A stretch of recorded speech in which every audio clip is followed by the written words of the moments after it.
Halo semuanya, Assalamualaikum warahmatullahi wabarakatuh. Berjumpa lagi dengan saya Romi Asmoro. Sudah lama rasanya saya tidak upload video karena selama ini saya uploadnya jadinya live karena saya ngobrol sama ibunya Denta sama ibunya Trijata. Jadi sudah jarang sekali saya upload video. Selain itu juga kita kan ketika adiknya Denta, adik Trijata itu lahir, itu mereka bertiga di Blitar dan saya di Jakarta. Jadinya waktu untuk ngevlog, waktu untuk bersama itu jadi jarang sekali atau bahkan hampir tidak pernah ya. 1 bulan sekali juga belum tentu. Itu.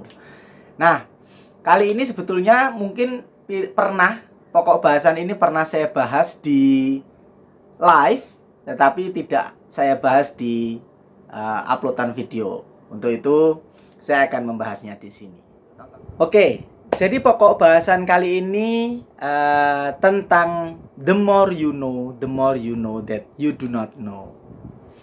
Ini adalah sebuah quotation dari Aristoteles yang selalu saya pegang, yang artinya kurang lebih semakin kita tahu akan sesuatu, kita akan semakin tahu bahwa kita itu sebetulnya tidak tahu apa-apa. Itulah secara garis besarnya seperti itu. Jadi itu sudah pernah saya alamin dan itu beneran terjadi di hidup saya. Dan quotation itulah yang menjadi pegangan saya kenapa saya itu selalu ingin belajar. Belajar, terus belajar. Itu adalah salah satu pegangan hidup saya, bahwa belajar itu tidak memandang belajar itu tidak memandang umur, belajar itu tidak memandang usia, belajar itu bisa di mana saja, dan tentunya belajar itu tidak terbatas ruang dan waktu. Begitu. Belajar itu sekarang long life education, artinya adalah belajar itu bisa seumur hidup. Begitu. Kembali ke pokok bahasan kita.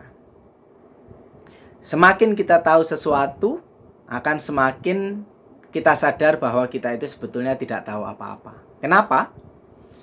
Jadi saya akui, dulu alhamdulillah saya itu Islam dari lahir sampai detik ini Islam. Tetapi saya berdasarkan survei itu hanya sekitar 38% Muslim di Indonesia itu sholat. Itu menurut survei ya, bukan menurut saya. Menurut survei itu seperti itu. Begitu juga saya itu awal mula sholat itu ya pasti di awal-awal umur itu, SD, SMP itu awal-awal umur. SMA juga masih sering sholat, kuliah juga sholat tapi tidak 5 waktu gitu ya. Nah, akhirnya pas lagi bekerja ini ada satu momen di mana saya itu merasa bahwa sholat itu adalah kewajiban gitu. Allah sudah memberikan saya itu kenikmatan, sudah memberikan saya itu rezeki yang banyak. Terus kenapa kok sholat aja nggak mau gitu. Ada di salah satu momen itu seperti itu. Dan insya Allah kedepannya saya akan menjaga sholat 5 waktu saya, minimal sholat 5 waktu saya itu. Karena di dalam Islam itu ada 5 rukun yang harus kita lakukan sebagai Islam. Itu salah satunya yaitu sholat. Itu. Dan amalan yang pertama kali ditanyakan ketika kita di akhirat nanti itu adalah sholat.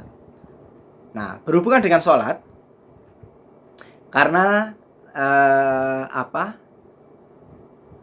saya sudah tahu sholat itu seperti apa dulunya. Belajar dari guru ngaji, begitu, belajar dari buku agama dulu waktu SD, SMP, SMA. Jadi saya sudah tahu sholat itu seperti apa. Tetapi ketika saya di Jakarta, ketika saya bekerja di Jakarta, sedikit banyak pengetahuan yang saya bawa dari Blitar itu ternyata berbeda. Entah itu karena aliran, entah itu karena lingkungan atau area, itu saya kurang tahu. Entah itu karena sumbernya gitu, panutannya itu berbeda gitu. Karena kalau di Jawa Timur, utamanya di Blitar itu, setahu saya itu kiblatnya adalah NU dan Muhammadiyah. Gitu. Nah, sedangkan di Jakarta ini adalah miniatur Indonesia, yang mana ulama-ulamanya itu sangat beragam, tidak hanya NU, tidak hanya Muhammadiyah, tapi banyak. Tapi yang memang organisasi terbesar di Indonesia itu untuk agama Islam adalah NU dan Muhammadiyah. Nah, NU dan Muhammadiyah itu saya kira tidak berarti berbeda keyakinan. Tuhan kita selalu tetap sama, yaitu Allah Subhanahu wa taala, dan nabi kita adalah nabi besar Muhammad sallallahu alaihi wasallam. Pokok bahasan ini tidak tentang agama. Pokok bahasan ini sekali lagi tentang semakin kita tahu sesuatu, itu semakin kita sadar bahwa kita itu sebenarnya nggak tahu apa-apa. Ya, pokok bahasan kita itu. Nah, awalnya saya tahu sholat itu begini. Ternyata setelah di Jakarta, kok sholatnya beda ya? Gitu. Dalam prakteknya itu berbeda. Berbedanya apa? Ada banyak. Ada beberapa detail yang berbeda. Salah satunya ketika duduk tumak ninah setelah rukuk, terus dari rukuk, terus sami Allahu liman i'tidal, terus sujud. Nah, setelah sujud kan duduk tumak ninah dulu, terus sujud dulu, rukuk lagi, sujud lagi, terus kembali ke Al-Fatihah lagi. Nah, ternyata ada yang harus duduk dulu, dari sujud itu duduk dulu baru berdiri. Itu akhirnya saya baca di beberapa sumber, itu ternyata memang disunahkan untuk duduk bukan bukan langsung berdiri gitu, duduk dulu. Dan berdirinya itu tidak menggunakan tangan, karena pertama tangan dulu, lalu tumpuan terakhir itu pada di lutut dan di kedua kaki, sehingga tidak sama dengan keledai gitu.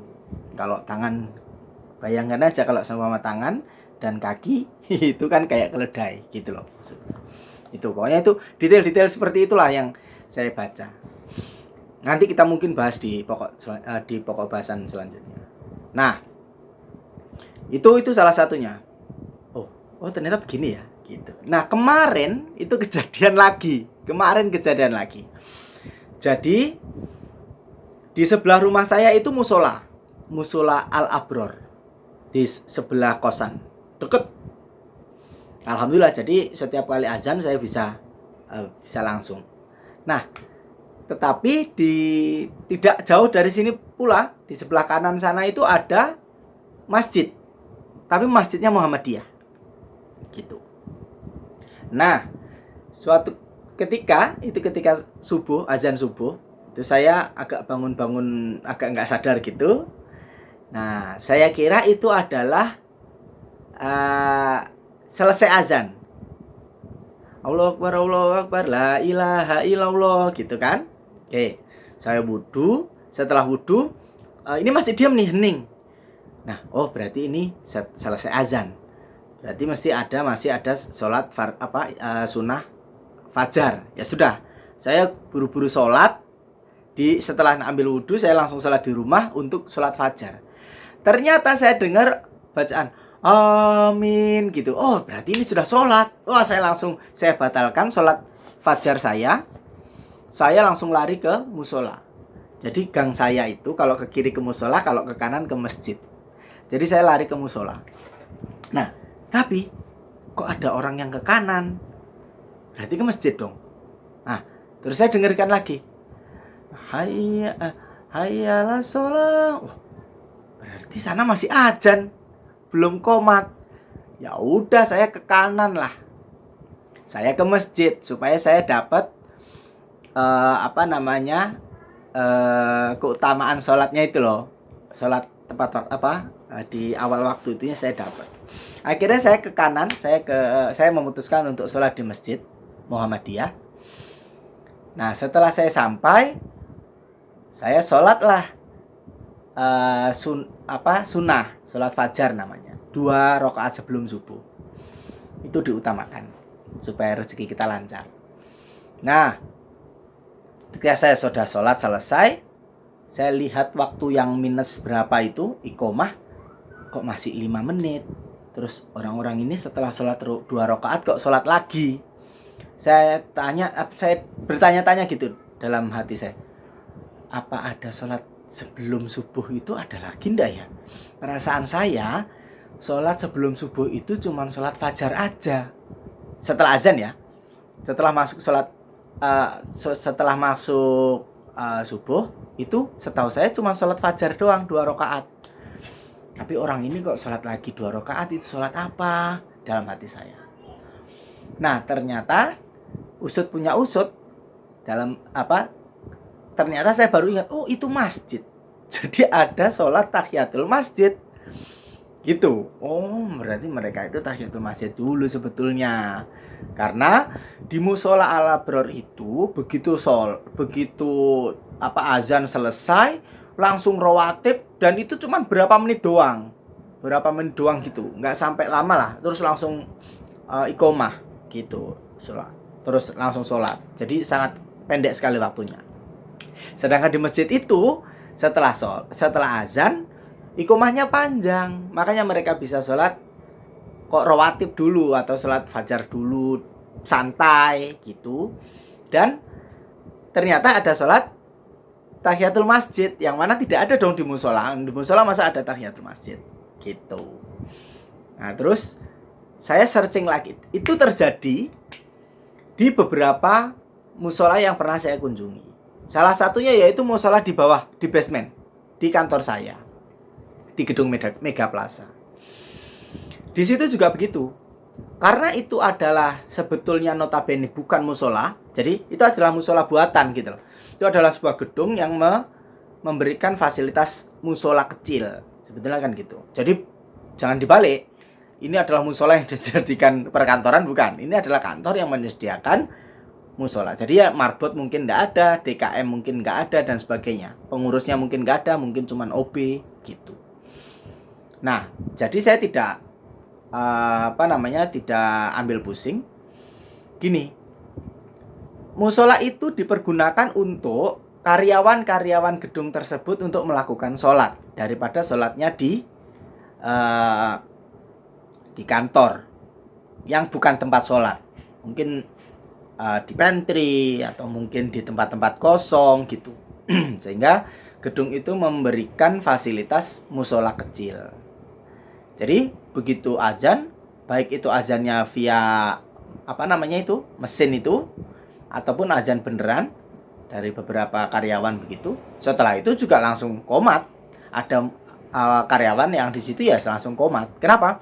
Karena mungkin mereka itu mengejar apa? Mengejar mungkin waktunya pulang, mungkin waktunya istirahat, segera makan, dan sebagainya. Jadi utamanya adalah bukan tempat ibadah gitu. Jadi rawatib itu mungkin tidak begitu difokuskan gitu. Nah, akhirnya saya searching, saya browsing. Beberapa ulama mengatakan bahwa memang yang namanya antara sholat dan iqomah itu hendaknya tidak dijelaskan. Berapa menitnya tidak dijelaskan. Tetapi hendaknya bisa menyelesaikan hajat yang ada. Jadi mohon maaf kalau lagi ke belakang, lagi mau buang air besar ya biar selesai dulu buang air besarnya. Kalau yang belum mandi ya biar selesai dulu mandinya. Kalau yang lagi makan ya biar selesai dulu makannya. Kalau yang lagi buka toko ya biar selesai dulu buka nutup tokonya gitu. Dan saya pernah dengar di beberapa bahasan itu ternyata di Mekah pun itu di Arab itu hampir 30 menit antara azan sampai dengan iqomah itu hampir 30 menit. Gitu. Nah, di Indonesia itu tidak sampai 30 menit setahu saya. Mungkin ada tapi saya nggak pernah tahu ya. Nah, tuh, sekali lagi. Semakin kita pengen tahu sesuatu atau kita merasa kita tahu itu semakin banyak yang kita ternyata nggak tahu gitu loh. Nah, ternyata azan itu gunanya apa sih? Azan itu gunanya adalah memberitahukan bahwa ini sudah masuk waktu sholat. Azan apa? Ya azan subuh ya berarti masuk waktunya sholat subuh, asar, maghrib, isya, zuhur dan seterusnya. Tetapi di Indonesia sekali lagi ini yang ngomong bukan saya, yang ngomong para ulama itu. Ada Ustadz Adi Hidayat, ada Gus Baha atau mungkin ada siapa satunya lagi itu Abdul Somad atau siapa satunya saya lupa. Nah, itu mereka yang bilang bahwa di Indonesia kebanyakan memang setelah azan beberapa menit doang terus langsung sholat. Itu. Jadi kasihan orang-orang yang pengen rawatib. Kasihan orang-orang yang tempat tinggalnya itu agak jauh dengan tempat ibadahnya. Kasihannya kenapa? Mereka buru-buru datang ke masjid untuk melakukan sholat. Hendaknya bagi beneran tempat ibadah, baik itu masjid maupun musola, hendaknya diperhitungkan. Jangan mempunyai pemikiran saya tidak butuh ini makmum kok. Jangan seperti itu. Kalau bisa itu ditunggu makmum itu biar datang semua supaya banyak. Kan niatan azan itu adalah memanggil, hayyalas sholat, ayo kita sholat gitu loh. Panggilan, belum dipanggil aja belum datang kok tiba-tiba sudah sholat. Kasihan yang masbuk. Tapi sekali lagi itu sudah ternormalisasi di Indonesia. Jadi mau nggak mau ya udah ikut gitu. Nah, akhirnya saya searching lagi dan ketemulah seperti itu. Nah, terus sekali lagi ini hanya rekapan yang saya dapat ya. Jadi saya itu pokoknya kalau saya itu menemukan sebuah sebuah fenomena itu yang menurut saya kok kurang srek itu mesti saya cari. Dasarnya apa itu pasti ada. Jadi saya itu ngomong gini insya Allah ada dasarnya. Tidak mungkin saya ngomong ini tanpa ada dasar. Nanti rekan-rekan semuanya bisa mencari sendiri, mengkorek-korek sendiri. Kalau memang ada koreksi ya dikoreksi di kolom komentar boleh atau hubungi saya. Gak apa-apa, namanya sama-sama belajar ya. Nah terus saya mencoba untuk mencari tentang rawatib. Memang rawatib itu adalah sunnah. Nah lalu setelah saya mencari harusnya dari azan ke iqomah itu berapa menit sih gitu. Ternyata tidak ada menitannya, tetapi kalau bisa itu tadi selesaikan hajatnya dulu harusnya. Jangan buru-buru. Ya tadi mungkin saya contoh nih maghrib itu kan jam 6 kurang sedikit paling enggak. Pulang kita setengah 6. Orang-orang setengah 6 langsung pulang seret wudu, begitu azan langsung sholat selesai terus buruan pulang. Karena mungkin ditunggu orang-orang tercintanya di rumah gitu loh. Sedangkan di Jakarta itu kan transportasi umum agak ribet gitu. Mungkin buru-buru pulang. Kalau pulang kemalaman nanti jadinya sampai rumah capek, besok pagi harus jalan lagi dan seterusnya. Sedangkan orang yang ingin ibadah itu tidak hanya orang-orang yang ingin menggugurkan kewajiban, tetapi ada orang-orang yang ingin memaksimalkan ibadahnya. Meskipun kita itu tidak bisa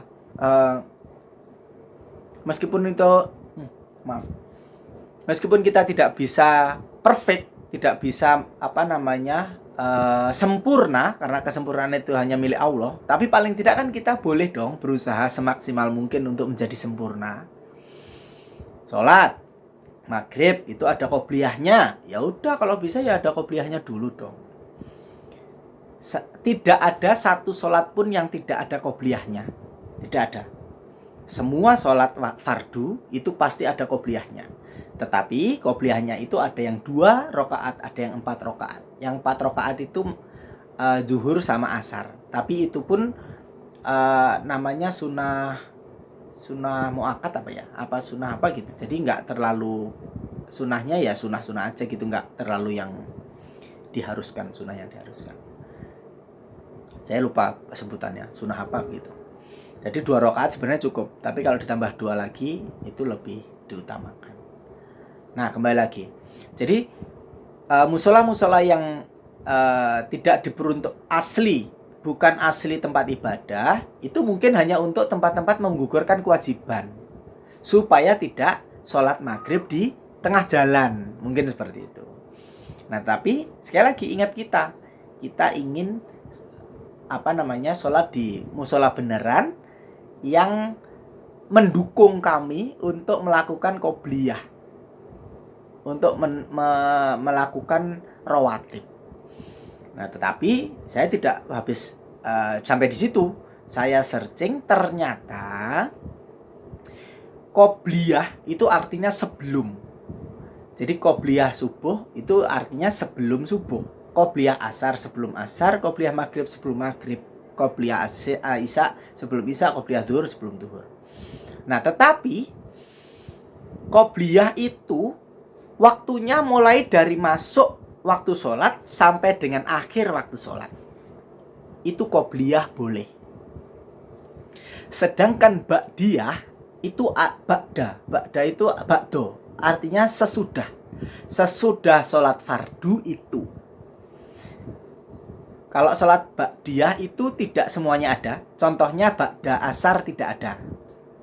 Ba'da asar, ba'da subuh tidak ada.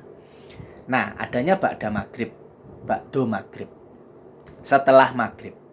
Nah, setelah maghrib, ba'do maghrib, rawatib ba'do maghrib itu harus waktunya adalah setelah sholat fardu maghrib sampai dengan habisnya waktu sholat maghrib. Jadi semisal maghrib itu jam 6, lalu isya itu jam 7. Kalau qobliyah, sholat rawatib qobliyah maghrib 2 rakaat itu dari jam 6 sampai jam 7. Itu qobliyah. Tapi kalau ba'diyah itu setelah sholat fardu maghrib sampai dengan jam 7. Mas, kalau saya sebelum sholat maghrib terus qobliyah dulu boleh? Enggak boleh. Karena Anda harus fardu dulu maghrib, baru ba'do maghrib. Rawatib boleh. Nah, ini yang saya cari. Bolehkah kalau semisal Allahu Akbar, azan, saya buru-buru langsung ambil wudhu, saya lari ke musola, sampai sana jebret, ternyata langsung Bilalnya Allahu Akbar, asyhadu alla ilaha illallah, langsung qomat. Lalu mana? Apakah saya qobliyah dulu maghribnya? Padahal sudah qomat. Yang menurut saya baca, menurut yang saya baca, yang saya dengar, yang saya searching dari para ulama itu, yang lebih utama adalah sholat berjamaahnya. Karena rawatib itu adalah sunnah. Oleh karena itu, begitu azan, wudhu, lari ke musola, di sana ternyata sudah qomat, yang diutamakan adalah sholat wajib berjamaah. Loh, saya berarti kehilangan dong rawatibnya. Tidak. Caranya adalah Setelah sholat maghribnya, fardunya selesai, berjamaahnya selesai, Anda boleh sholat qobliyah maghrib setelah sholat fardu maghrib. Boleh. Menurut para ulama, bukan menurut saya. Sekali lagi, itu adalah data-data yang saya cari ya. Kalau rekan-rekan semuanya belum percaya, ya lebih bagus gitu. Lebih bagus jangan langsung percaya dengan saya. Lebih bagus mencari lagi, bener nggak sih yang dibilang sama Mas Romi gitu. Kalau bener ya diikuti, kalau salah ya jangan. Mas Romi salah mas, ternyata menurut ini itu nggak sahih dan sebagainya, boleh gitu, karena itu menurut saya begitu. Nah, lebih tahu lagi kan. Jadi sekali lagi, semakin kita tahu sesuatu, semakin kita sadar bahwa kita itu sebetulnya belum tahu apa-apa. Gitu. Itu mengenai rawatib seperti itu. Kemarin ada lagi mengenai sholat lagi. Tadi ya, masalah sholat di masjid Muhammadiyah. Jadi setelah masjid Muhammadiyah itu, setelah rawatib, setelah sholat fajar subuh, terus Allahu Akbar, asyhadu alla ilaha illallah, ternyata baru sholat subuh. Allahu Akbar, Bismillahirrohmanirrohim. Kalau di NU seperti itu, menggunakan bismillah. Bismillahnya dikeraskan imamnya. Tapi kalau di Muhammadiyah, dilirihkan. Tidak menggunakan bismillah. Al-Fatihahnya langsung. Allahu Akbar, Alhamdulillahirabbil alamin. Itu hanya perbedaan mazhab saja. Salah? Enggak ada yang salah. Kalau imamnya seperti itu, kita ikutin. Karena kita sholat di masjid yang kita itu hanya ngikutin imam aja. Nah, terus masalahnya gimana Mas Romi? Masalahnya di sini. Al-waladolin amin.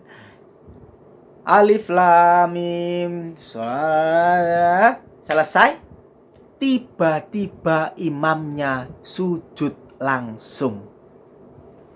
Dan makmumnya semuanya ikut tanpa ada yang subhanallah kah atau apakah, ya pokoknya yang ngingatin kalau imam itu salah. Langsung sujud. Setelah sujud langsung berdiri lagi.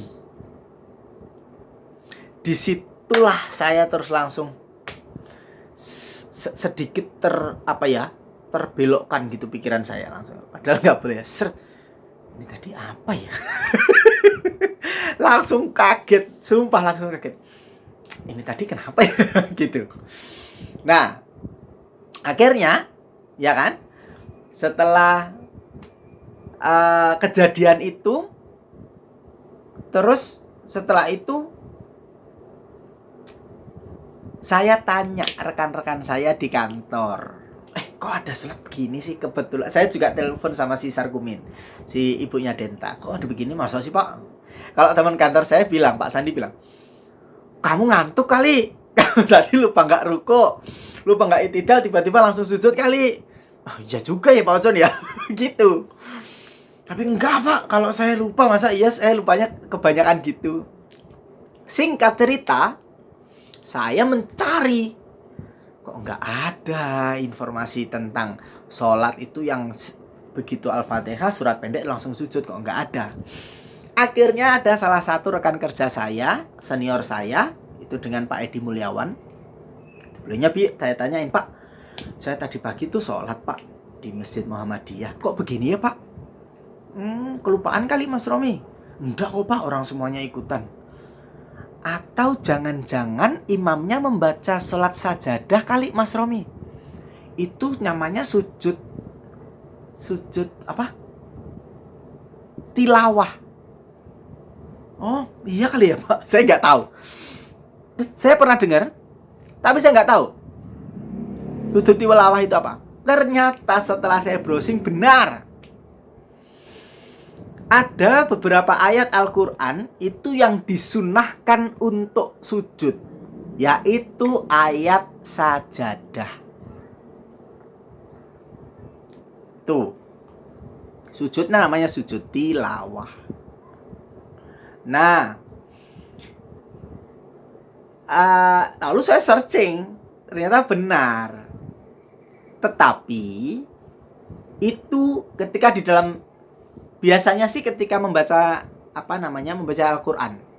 Ketika membaca Al-Qur'an, ketika sampai di surat sajadah itu, ayat sajadah itu, kita disunahkan untuk sujud. Dan sujudnya itu membacanya beda, bukan subhana rabbiyal a'la wa bihamdi, bukan. Nah, saya enggak membicarakan tentang sujud tilawah karena itu pokok bahasan yang lain dan saya belum paham. Ya. Nah, terus yang saya fokuskan adalah ketika sholat emang boleh gitu. Ternyata boleh. Kalau imamnya itu asalkan kita sebagai makmum itu hanya mengikuti imam. Niatannya hanya mengikuti imam aja. Karena gini, imam itu ketika membaca sholat itu, dia paham betul bahwa ini sunahnya adalah sujud. Ketika imam memutuskan untuk sujud, maka makmum harus mengikuti imam. Sujud. Bacanya apa? Saya nggak tahu. Ikutin aja. Tetapi kalau imamnya tidak sujud, dan ketika membaca ayat sajadah itu, waktunya sujud, imam nggak sujud, tapi makmumnya sujud. Nah, itu batal sholatnya. Karena kan yang namanya makmum harus mengikuti imam. Jadi kalau imamnya tidak sujud, makmum nggak wajib sujud. Tapi kalau imamnya sujud, makmumnya ikut sujud karena mengikuti imam. Gitu. Ini adalah pelajaran baru lagi buat saya. Saya share ke rekan-rekan supaya rekan-rekan nanti siapa tahu bisa mencari, ya. Itu adalah salah beberapa lagi yang menurut saya itu adalah penting gitu loh. Pentingnya kenapa? Pentingnya itu tadi. Semakin kita tahu, itu semakin kita sadar bahwa sebenarnya kita nggak tahu apa. Bener. Itu. Nah, terus lagi. Itu tadi mengenai ibadah ya. Ibadah itu seperti itu. Terus ada lagi yang mengenai sholat di awal waktu. Oh ya, sebelum saya memasuki ini, saya disclaimer dulu bahwa bisa jadi ibadah yang selama ini kita lakukan itu adalah ibadah yang sudah sudah dinormalisasi. Ibadah yang mungkin kita taunya itu dari orang tua kita, yang mungkin taunya itu dari guru ngaji kita, yang mungkin taunya dari guru sekolah kita. Mereka tidak salah, kita pun tidak salah. Tetapi alangkah lebih baiknya kita mencari kebenaran itu. Saya tidak bilang mereka salah, saya tidak bilang ini yang benar, ini yang salah, enggak. Cuman kita harus mencari, ini benar nggak ya? Gitu. Kenapa? Yang kita tahu, sholat di awal waktu itu bagus apa enggak? Pasti sebagian besar bilang bagus. Saya pun juga bilang bagus. Itu diutamakan? Iya, itu diutamakan. Tetapi saya pernah mendengar dari beberapa ulama itu yang menginformasikan seperti, sekali lagi ya, ini disclaimer, ini mungkin bisa jadi ini tidak sependapat. Rekan-rekan semua mungkin tidak sependapat. Enggak apa-apa. Ini saya mengutarakan pendapat saya aja kok. Jadi sholat di awal waktu itu tidak diwajibkan. Yang dimaksudkan sholat di awal waktu itu gimana sih? Sholat di awal waktu itu menurut saya dan menurut para ulama itu adalah sholat ketika sudah waktunya masuk sholat dan kita tidak melakukan pekerjaan yang lain yang lebih utama, itu kita wajibnya adalah sholat duluan. Tetapi, contoh, seorang dokter lagi menjalankan operasi yang berhubungan dengan nyawa seseorang atau seorang bayi ya, lagi melek. lagi sesar, tiba-tiba Allah Akbar, Allah Akbar. Terus ini apa ditinggalkan? Kalau ini harus ditinggalkan dan dia harus sholat, artinya dia mencelakai si nyawa orang. Kalau dia mengutamakan ini, sedangkan awal waktu tadi adalah kewajiban atau keharusan, jadi dia kehilangan satu kewajiban. Berarti Allah itu nggak adil. Berarti harusnya tidak boleh ada Allah itu harusnya melarang perbuatan-perbuatan yang mendekati sholat, mendekati azan. Ya dong, karena kan kewajibannya jadi tidak adil gitu. Seorang dokter yang lagi membelek terus dia nggak mendapatkan pahalanya sholat di awal waktu karena dia lagi bekerja. Iya nggak? Itu. Makanya kalau menurut yang saya baca, yang saya searching, yang saya dengar dari beberapa ulama itu menyebutkan bahwa ya, sholat di awal waktu itu adalah afdolnya. Tetapi jika masih memiliki pekerjaan yang lebih penting atau pekerjaan yang lebih utama, itu maka hendaknya selesaikan dulu pekerjaanmu. Setelah selesai pekerjaanmu ini, barulah melakukan sholat.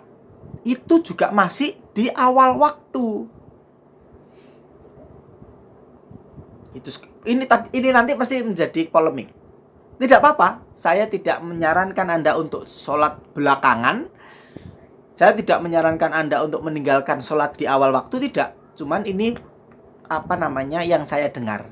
Nanti rekan-rekan sekali lagi harus searching, harus mencari ilmu yang lebih banyak lagi. Karena semakin kita tahu, semakin kita merasa kalau kita itu sadar kalau kita tidak tahu. Jadi sebetulnya bukan masalah di awal waktunya. Tetapi ketika kita longgar, kita segera sholat apa enggak? Itu loh masalahnya. Asalkan satu, tidak menunda-nunda sholat dan sampailah di melewati waktu sholat. Itu yang harus digaris bawahi. Tidak menunda-nunda sholat dan sampai dengan lewat waktu sholatnya. Itu yang harus digaris bawahi. Yang salah di situ. Yang salah di situ. Menunda-nunda sholatnya itu, nanti dulu deh. Nah itu, nanti dulu deh itu artinya berarti kamu lagi lenggang. Kamu lagi kosong, tapi nggak buruan sholat. Saya juga pernah baca. Karena saya mencari informasi itu, akhirnya saya membaca tentang orang haid. Seorang ibu atau seorang cewek yang haid. Haid, apa itu namanya? Menstruasi. Ketika zuhur itu jam 12, lalu ada seorang perempuan itu haidnya setelah menstruasinya itu, darahnya itu keluarnya 2:30. Pertanyaannya, dia harus membayar zuhurnya itu apa enggak? Tergantung kenapa Mas Romi? Gini, kalau sudah waktunya zuhur, dia itu lagi ada kerjaan apa enggak? Kalau memang lagi ada kerjaan, ya udah selesaikan kerjaannya. Nah, kalau sudah selesai kerjaannya, dia kan wajibnya sholat tuh, ya kan? Nggak menunda-nunda, wajibnya sholat. Nah, setelah kerjaannya selesai sampai sholat itu tadi, kalau dia tidak sholat, terus tiba-tiba haidnya 2:30, dia selesai kerjaan jam 2. Terus jam 2 itu seharusnya dia bisa bisa sholat. Dia nggak sholat, dia leha-leha, 2:30 ternyata mens. Berarti dia harus membayar zuhurnya. Karena dia harusnya masih bisa sholat zuhur. Tetapi dia menunda-nunda sampai 2:30, akhirnya 2:30 haid. Oh, saya haid, saya nggak bayar, saya nggak sholat. Itu tidak boleh. Menurut para ulama, bukan menurut Romi Asmoro. Tuh, nanti rekan-rekan boleh boleh searching, dan itu diwajibkan. Kalau mendengarkan informasi dari saya, wajibnya adalah setelah menerima informasi harus di cross check, harus di searching lagi, baru disimpulkan gitu. Setelah di cross check, setelah itu di-combine, ya kan, di-compile, nah baru nanti disimpulkan gitu, dirangkum, disimpulkan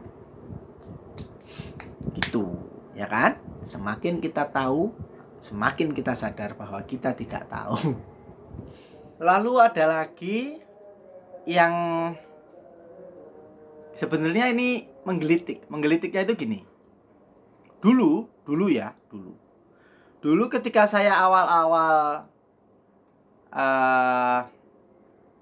rajin ibadah, terutama sholat 5 waktu, itu saya itu bukan jijik, tapi lebih ke arah risih. Bukan risih, ya sejenis risih gitu, ketika melihat ada orang itu di kereta api, ketika itu dia menyempatkan beribadah, menyempatkan sholat wajib, tentunya sholat fardu, itu di kursi penumpang. Sedangkan perjalanan saya itu dari Blitar ke Jakarta. Jadi sholatnya di tempat duduk gini, ya kan? Jadi sholat di tempat duduk itu loh. Tuh. Nah, saya itu ketika itu saya itu bertanya-tanya. Di dalam ilmu agama Islam itu diperbolehkan seorang musafir atau orang yang dalam perjalanan itu melebihi 70 kilo 75 kilometer gitu, itu diperbolehkan untuk mengkodok sholatnya. Tetapi sholatnya itu yang dikodok hanya boleh duhur dengan asar, itu baik di jamak takdim atau jamak takhir, itu duhur asar itu boleh dijadikan satu di duhur atau dijadikan satu di asar. Lalu ada lagi yang maghrib dan isya, boleh dijadikan satu di maghribnya atau di isyanya gitu. Ketika itu perjalanan saya itu dimulai dari Jakarta itu jam 1:30 kalau nggak salah, 1:30 hari Jumat. Sampainya di Blitar itu jam 2-an atau jam 3-an malam.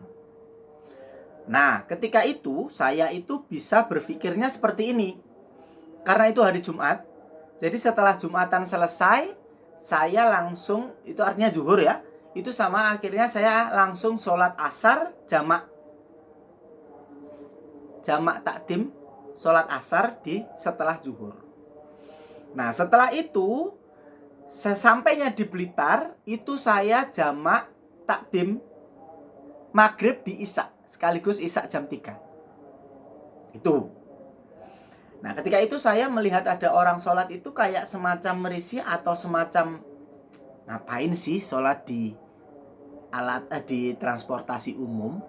Emang sholatnya mau ditunjuk-tunjukin kalau saya sholat loh meskipun saya di perjalanan gitu. Padahal sholat itu kan hanya dari kita ke Allah, hanya dari kita ke Tuhan gitu loh. Kenapa harus ditunjuk-tunjukkan ke orang? Karena itu nanti jadinya riya gitu loh. Itu pemikiran saya ketika itu. Nah, sekali lagi, karena pokok bahasan kita itu adalah semakin kita tahu, semakin kita sadar bahwa kita itu tidak tahu. Itu kita manusia itu diberikan sama Allah itu kekurangan, yaitu pelupa. Ya.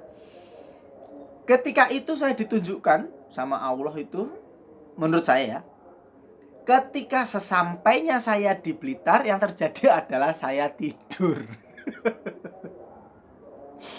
Jadi setelah sampai di Blitar jam 3-an itu atau jam 2-an malam itu, terus saya capek tidur. Saya lupa nggak sholat maghrib, nggak sholat isya. Alhamdulillah sholat asarnya sudah saya jamak di zuhur. Nah dari situ saya terus berpikir, oh ini loh yang dimaksudkan orang-orang itu jangan menunda-nunda sholat itu, ya ini. Itu makanya semakin kita itu tahu, semakin kita itu sadar kalau kita itu sebenarnya nggak tahu apa-apa. Bukan niatnya orang itu untuk menunjukkan bahwa wah sok-sokan sholat di transportasi umum. Bukan. Dia berarti takut kalau dia itu lupa. Lupa nggak sholat. Itu ceritanya sebetulnya. Tuh. Yang terakhir tentang agama. Ketika itu saya juga risih ketika melihat orang berjalan atau bekerja itu menggunakan celana kain panjang tetapi hanya di atas mata kaki. Itu saya sebelnya itu, kenapa sih harus di atas mata kaki? Kalau orang sholat di atas mata kaki itu ada ceritanya. Tetapi kalau orang bekerja itu terus kamu celanamu terus ditaruh di atas kaki itu, jadi pengen menunjukkan bahwa Anda sholat kah? Apakah Anda Islam kah? Gitu loh. Risih gitu ketika itu. Saya pernah, sampai saya itu mencari. Sekali lagi saya itu begitu saya mendapatkan fenomena gitu, mesti saya mencari. Ini kenapa sih? Gitu. Nah ternyata ada hadisnya. Pokoknya bukan hadis atau cerita. Jadi ceritanya itu, barang siapa sholat itu menggunakan celananya panjang agak ke bawah, melebihi mata kaki, itu adalah orang sombong. Nah ketika itu asbabun nuzulnya itu, kalau tidak salah itu ada seorang yang sombong ketika itu menggunakan celana panjang yang melebihi mata kaki. Akhirnya Muhammad berujar seperti itu. Nah, selain itu juga logikanya adalah celana yang panjang melebihi mata kaki itu bisa terinjak dan menjadikan kotor. Gitu. Kalau dibuat sholat itu jadinya tidak suci. Kecuali Anda membasuhnya menggunakan air mengalir. Nah, sekarang saya mengalaminya. Mengalaminya gimana? Ketika saya sholat wudhu, karena saya bekerja ya, zuhur, itu setelah saya sholat itu loh, kok celana saya itu melebihi tungkak itu melebihi tumit, dan itu keinjak sama sepatu saya. Gitu.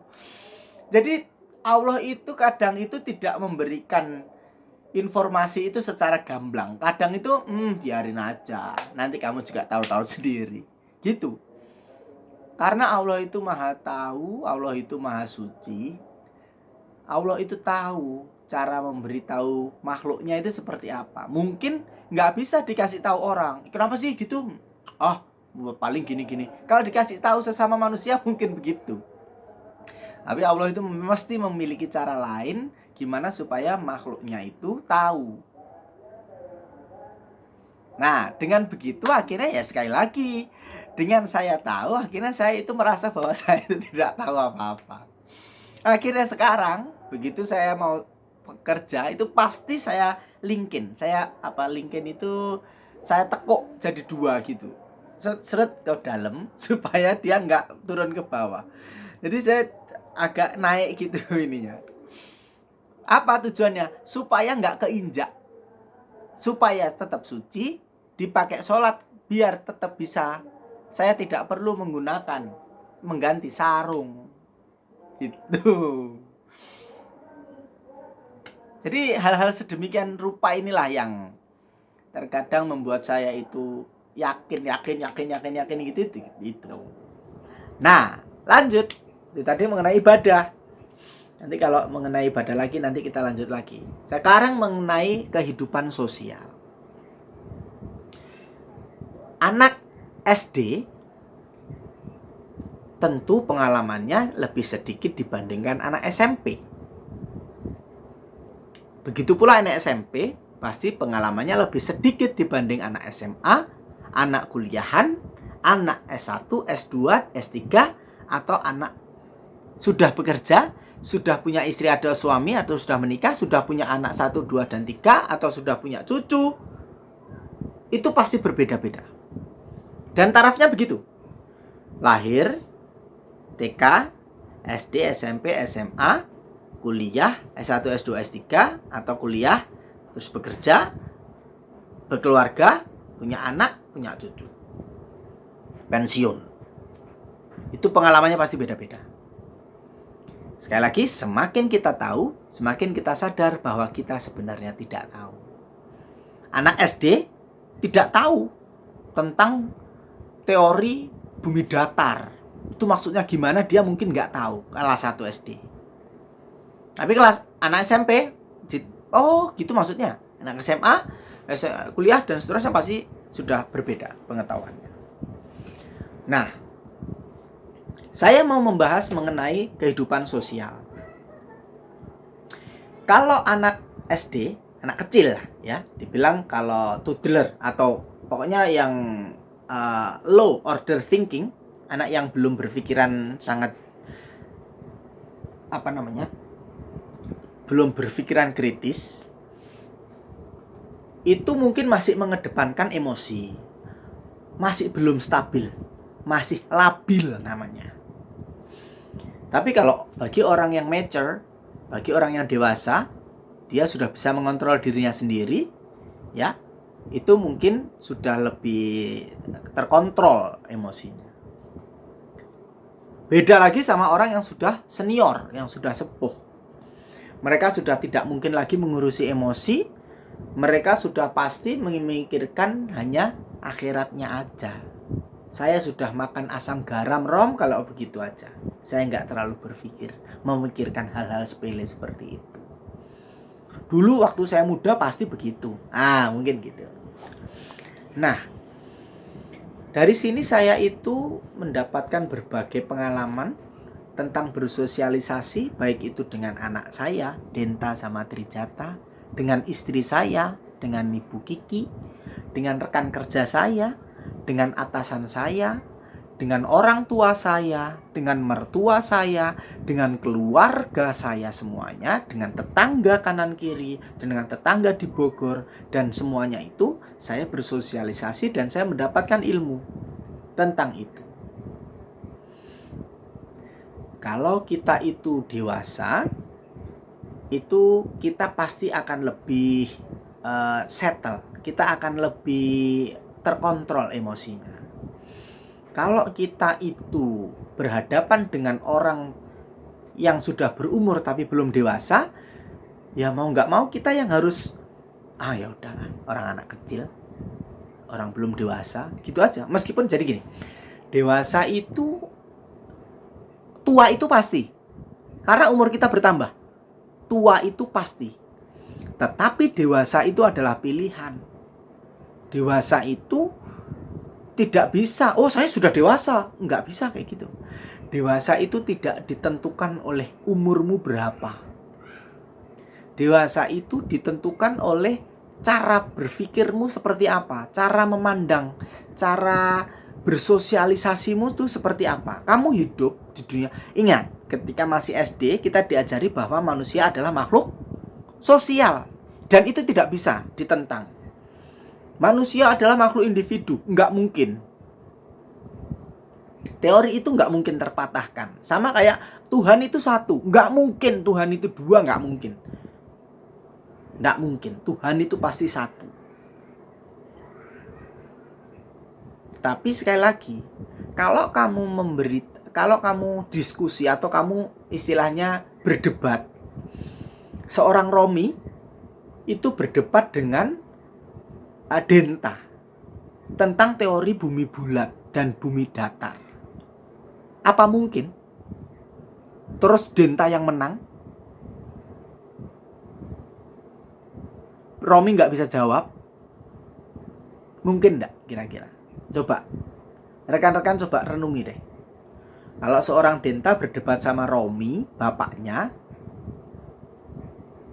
apa mungkin terus Denta menang? Menang, literally menang loh ya. Romi sampai nggak bisa jawab, ngono loh. Itu adalah hal yang nggak mungkin. Tetapi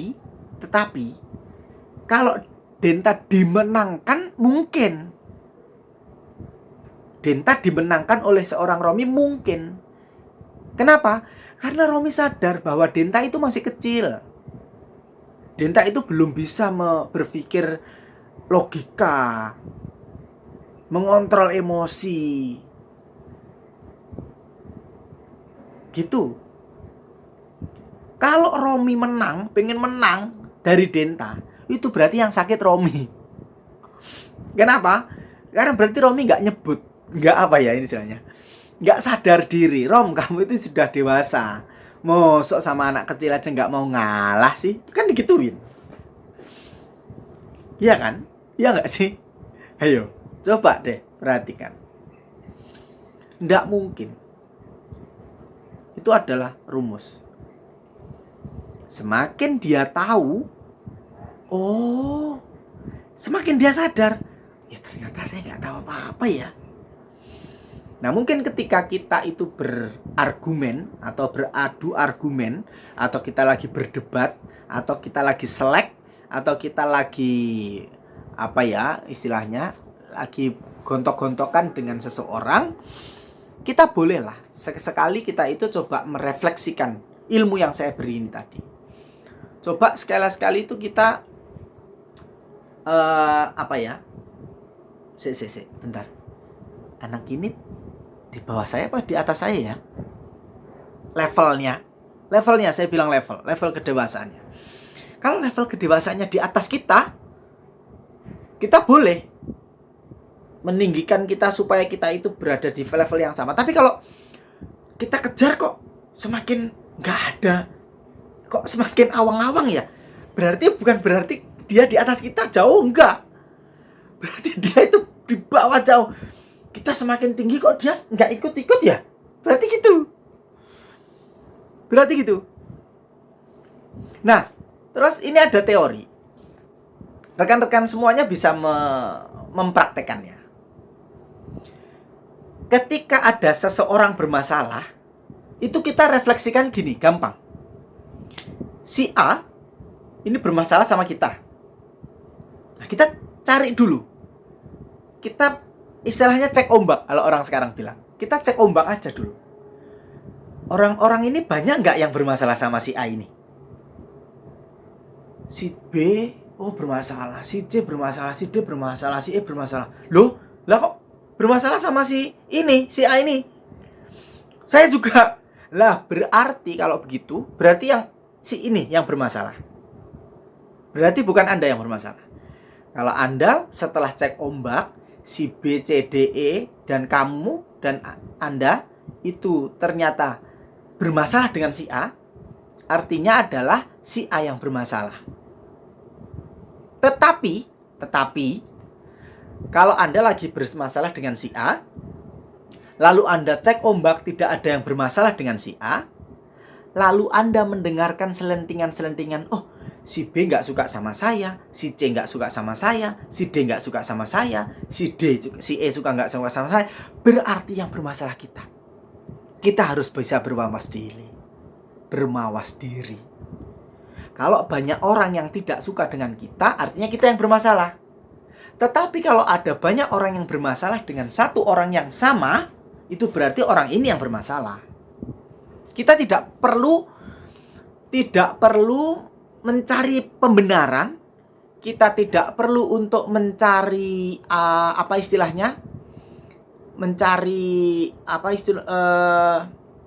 bukti-bukti, nggak perlu.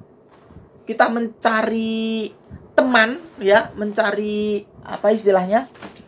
mencari bala bantuan, nggak perlu. Karena kita sudah tahu, ternyata memang si A itu yang bermasalah deh. Itu. Bisa dibilang orang-orang si A ini nih orangnya toksik.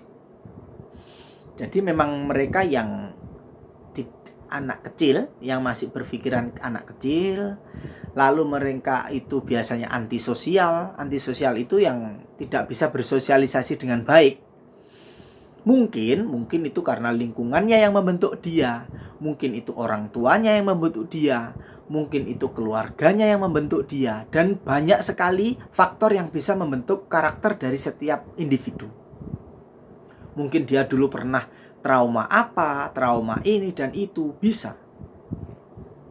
Sampai kemarin itu saya mempunyai keinginan untuk saya kuliah lagi S1 tentang psikologi atau humaniora. Pengen banget saya mempelajari manusia. Karena kenapa? Karena saya itu sangat terobsesi dengan yang namanya pendidikan, yang sekarang lagi marak ya. Nanti itu pokok bahasan yang lain tentang pendidikan. Tapi insya Allah sebisa mungkin saya mendidik anak keluarga saya itu dengan baik, dengan tetap lurus, dengan tetap sesuai dengan kaidah agama, kaidah sosial, kaidah norma-norma yang berlaku. Nah, tetapi sekali lagi, setiap keluarga itu memiliki cara sendiri untuk mendidik anak. Jadi kita harus menghormati cara mendidik mereka, tetapi selama mereka tidak keluar dari norma-norma yang berlaku. Itu. Nanti kita bahas pokok bahasan yang lain tentang yang sekarang lagi marak, yaitu tentang pendidikan, terutama Gen Z ya, yang sekarang bilang anak SMA tidak bisa berhitung, tidak bisa membaca, tidak bisa menulis. Itu nanti itu di lain kesempatan, karena ini sudah hampir 60 menit. Jadi saya mau menyimpulkan aja bahwa pokok bahasan kita kali ini adalah the more you know that you do not know. Secara garis besar artinya adalah semakin kita tahu sesuatu, semakin kita sadar banget bahwa kita itu sebenarnya tidak tahu apa-apa. Maka jangan berhenti untuk belajar, jangan berhenti untuk mendengarkan, jangan berhenti untuk mencari ilmu, jangan berhenti untuk searching, jangan berhenti untuk berinteraksi dengan orang yang lebih tua, lebih wise, lebih berwawasan luas. Itu nggak usah malu, karena kalau kita berkumpul, ada 3 orang kumpul orang bodoh, kita ikut, maka kita akan menjadi orang yang keempat. Kalau kita kumpul dengan orang-orang sukses, maka kita akan menjadi orang sukses yang keempat. Kalau kita mau berkumpul dengan lingkungan orang-orang yang pintar, maka kita akan menjadi orang yang keempat, dan seterusnya. Maka lingkungan yang kita pilih itu adalah menentukan kita ke depannya itu seperti apa. Gitu. Ya, mungkin itu yang bisa saya sampaikan untuk kali ini. Terima kasih sudah menonton. Jangan lupa like, komen, dan subscribe. Bagi yang belum, bagi yang sudah, silahkan share semuanya, biar semuanya pada tahu apa yang kita obrolkan, apa yang kita sampaikan. Kalau ada kurang lebihnya saya mohon maaf. Dan sekali lagi ini hanya untuk konsumsi pribadi dan juga konsumsi untuk kalangan rekan-rekan saya yang setuju aja. Yang tidak setuju tidak perlu di like, tidak perlu di komen, tidak perlu di subscribe. Hanya di scroll aja, hanya di unsubscribe, unlike boleh ya. Pokoknya nggak usah dimasukkan dalam hati. Kayak gitu dulu, terima kasih. Sampai berjumpa lagi di video-video selanjutnya. Terima kasih. Assalamualaikum warahmatullahi wabarakatuh. Bye-bye.